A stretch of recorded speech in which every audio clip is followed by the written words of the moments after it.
my theory is the greatest minds in this country are the business minds, and a businessman is trained to cut through, solve problems, lead.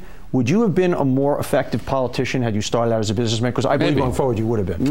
Maybe. I grew up in a political family. My father was in Congress for 10 years before I was born, and 32 years overall.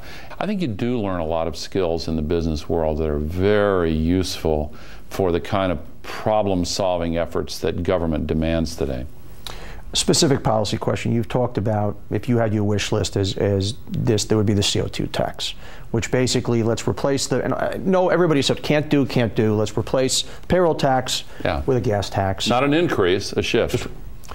Is the irony of that, coming from a democratic world, that in a strange way, forget whether that's feasible or not, that's actually punishing the everyman consumer in a certain way, rewarding business? I don't think so. I don't buy that. First of all, you'd have to have transition measures to deal with the particular professions where there would be an uneven impact. But you know, look, the working person, the biggest tax that person pays is not income tax, it's the payroll tax.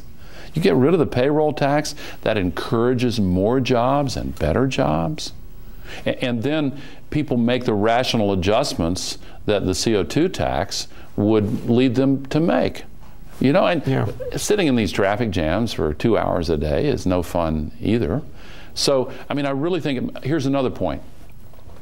In a globalized economy with IT-empowered outsourcing, our biggest disadvantage is our competition with low wage rates overseas. Now they have the technology and information to marry to it.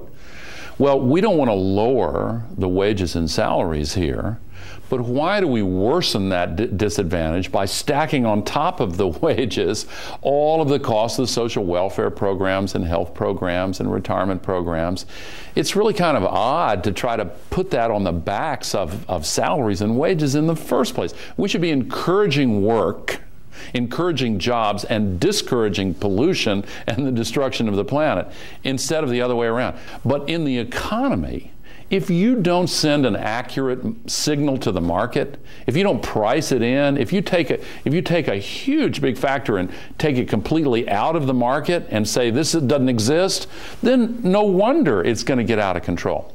So if we replace dollar for dollar the money that we're now putting on the backs of salaries and wages with the CO2 and other pollution taxes, I think it would clarify things and help us unleash the power of the market to solve this.